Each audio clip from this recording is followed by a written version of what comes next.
Le coup d'éclat d'une inconnue. CST ainsi que Le Parisien a baptisé son article consacré à l'analyse de la prise de parole inattendue de Rima Abdul Malak au Molière, ce 24 avril.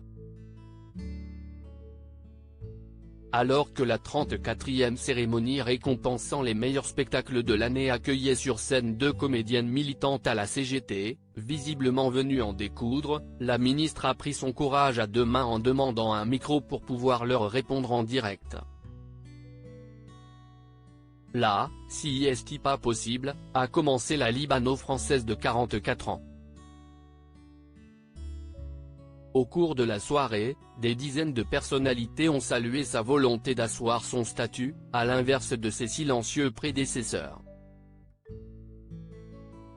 Mais cette intervention osée était-elle préparée? Dans le quotidien francilien, la question se pose alors que le gouvernement d'Elisabeth Borne traverse une zone de turbulence interminable en raison du passage en force de la loi sur la réforme des retraites.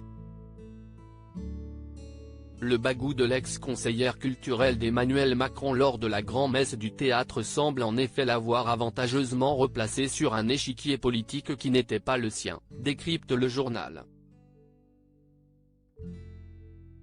Informée que des membres de la CGT prendraient la parole au fil de la soirée, la ministre de la Culture s'était réservé le droit de répliquer, apprend-on aussi.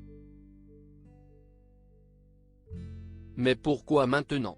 On la disait fragilisée en cas de remaniement dans les prochaines semaines, elle a probablement sauvé sa peau, révèle un conseiller ministériel interrogé dans Le Parisien. Supérieur à Christophe Béchu, Catherine Colonna, François Braun, qui sont les ministres du gouvernement?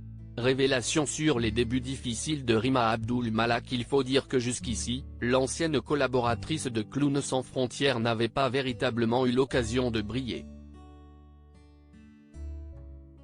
À l'image de ses prédécesseurs, Rima Abdul Malak faisait partie des plus discrets du gouvernement, laissant le champ libre aux humoristes et autres comédiens pour ironiser sur son manque de visibilité.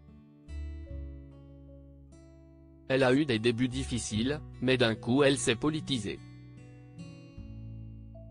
À elle, maintenant, d'utiliser ce nouveau capital pour être une ministre plus visible, suggère aussi un membre du gouvernement dans Le Parisien. Sa réponse pleine d'assurance mais aussi d'émotion en a en tout cas impressionné plus d'un. Je lui ai envoyé un texto pour dire que je la trouvais libre et courageuse, a confié le musicien Ibrahim Malouf, proche de la ministre, au Figaro.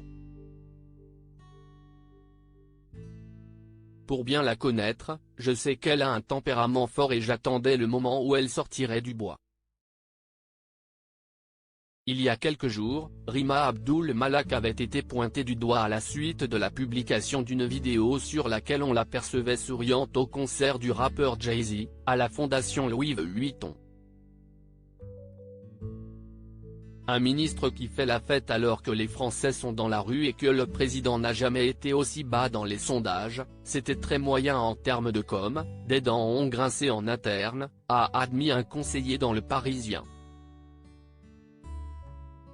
Nul doute que son intervention musclée, largement plébiscitée par les élus de la majorité, a redonné le sourire au gouvernement.